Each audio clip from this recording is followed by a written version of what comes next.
नमस्कार दोस्तों, कानून का दरवाज़ा चैनल में आप सभी का स्वागत है।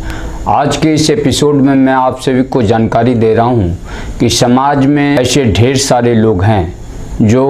अपनी पुश्तैनी ज़मीन में घर बनाकर रह रहे हैं, बल्कि काफ़ी लंबे समय से ही ना कहा जाए बल्कि पुश्त दर पुश्त वह मकान बनाकर रह रहे हैं, परंतु उस भूमि का आज तक उनके नाम से कोई मोटेशन नहीं है, उनके नाम से कोई लगान रसीद नहीं कट रहा है और सिंगल चीट ऑफ पेपर उसके नाम से नहीं है, अर्थात मालिकाना हक का उनके पास में कोई प्रूफ नहीं है। सिर्फ पोजीशन है, वह मकान बनाकर काफ़ी लंबे समय से निवास कर रहे हैं। तो इस तरह के जो लोग हैं उन्हें कौन सी कानूनी प्रक्रिया अपनानी चाहिए ताकि जो उनकी बसोबासी ज़मीन है जिसमें वह घर मकान बनाकर स्वपरिवार काफ़ी लंबे समय से रह रहे हैं, तो उस भूमि का उनके नाम से मोटेशन हो जाए, लगान रसीद निर्गत हो। इस तरह का पेपर तैयार करने के लिए कौन से एक कानूनी प्रक्रिया उन्हें अपनानी चाहिए, इसके संबंध में मैं आपको आज जानकारी दे रहा हूँ। आज भी समाज में ऐसे ढेर सारे लोग हैं जो इस तरह की संकट से जूझ रहे हैं। उनके पास में ज़मीन का कोई पेपर नहीं है, बल्कि ऐसा भी हुआ है उनके दादा परदादा के नाम की जो ज़मीन है उसमें उनके कुछ ऐसे फरीक जो चालाक थे, पढ़े लिखे थे, उन्होंने उस भूमि का नामांतरण अपने नाम से करा लिया।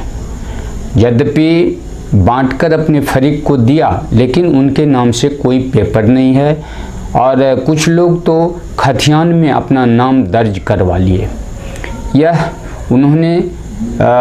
उनके साथ में धूर्तता की या चालाकी किया और अपने नाम से लगान रसीद निर्गत करवा लिया। तो इस तरह से समाज में ढेर सारे पीड़ित लोग हैं। तो ऐसे पीड़ित लोगों को सर्वप्रथम वंशावली प्रमाण पत्र बनाना होगा और वह अपने पंचायत के सरपंच के यहाँ भी इस तरह का प्रूफ प्राप्त कर सकते हैं, इस तरह का सर्टिफिकेट प्राप्त कर सकते हैं मुकदमा करके कि ये उनकी पुश्तैनी ज़मीन है और इसमें वह काफ़ी लंबे समय से रह रहे हैं और इस तरह की जो भूमि है, जो उनकी बसोबासी ज़मीन है, जो मकान है, वह जॉइंट प्रॉपर्टी है जिनका पेपर उनके नाम से निर्गत नहीं हो रहा है। इस तरह का प्रमाण पत्र वह अपने पंचायत से भी प्राप्त कर सकते हैं और उस प्रमाण पत्र को लेकर सिविल कोर्ट में चैलेंज कर सकते हैं। सिविल कोर्ट में इसके लिए उन्हें पार्टीशन सूट का मुकदमा दायर करना पड़ता है, क्योंकि पार्टीशन सूट का मुकदमा कम खर्चीला होता है, इसमें अधिक खर्च नहीं पड़ता है और इस तरह का मुकदमा दायर करके वह उस संपत्ति का पेपर तैयार करने के लिए, उसमें अपना कानूनी हक प्राप्त करने के लिए न्यायालय से इस तरह का डिक्लेरेशन के लिए रिलीफ की मांग कर सकते हैं मुकदमा करके। और वह यदि इस तरह के सबूत जुटा पाते हैं कि जिस ज़मीन में वह रह रहे हैं उनके दादा परदादा की ज़मीन है और काफ़ी लंबे समय से रह रहे हैं, या जॉइंट प्रॉपर्टी है, बल्कि फरीक के कुछ चालाक व्यक्ति अपने नाम से गलत ढंग से फर्जी पेपर तैयार करके अपने नाम से म्यूटेशन करवा रहे हैं और उन्हें अपनी हक चाहिए। और इस तरह का मुकदमा करने के लिए उन्हें वंशावली प्रमाण पत्र प्राप्त करना होगा और उस भूमि का पूरा कागजात उनके पास में होना चाहिए। यदि CS खतियान हो यानी पुराना खतियान तो और भी अच्छा है, अन्यथा उनके फरीक के किसी भी व्यक्ति के नाम से खतियान है तो उसका ओरिजिनल कॉपी होना चाहिए, ताकि आपको मुकदमा करने में बेसिस ऑफ सूट में यह पेपर न्यायालय में शो करना पड़ता है। तो इस तरह से न्यायालय में आप पार्टीशन सूट का मुकदमा करके रिलीफ में डिक्लेरेशन की मांग कर सकते हैं कि यह पुश्तैनी ज़मीन जो है वह जॉइंट प्रॉपर्टी है और इस तरह चैलेंज करके आप अपना हक प्राप्त कर सकते हैं और न्यायालय की डिग्री प्राप्त करने के बाद उस डिग्री के आधार पर आप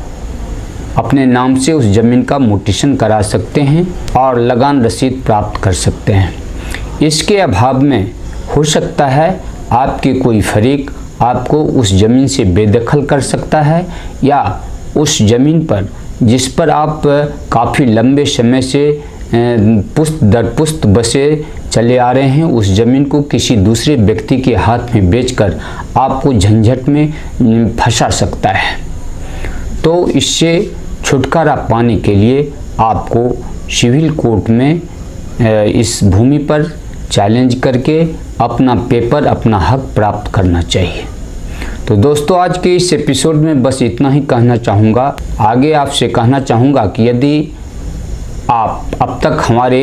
चैनल को सब्सक्राइब नहीं किए हैं तो इसे सब्सक्राइब अवश्य कर लें, साथ ही बेल आइकन को प्रेस करें और इस तरह के कानूनी वीडियो, इस तरह की कानूनी सलाह यदि आपको पसंद आते हैं तो इसे लाइक अवश्य करें। धन्यवाद।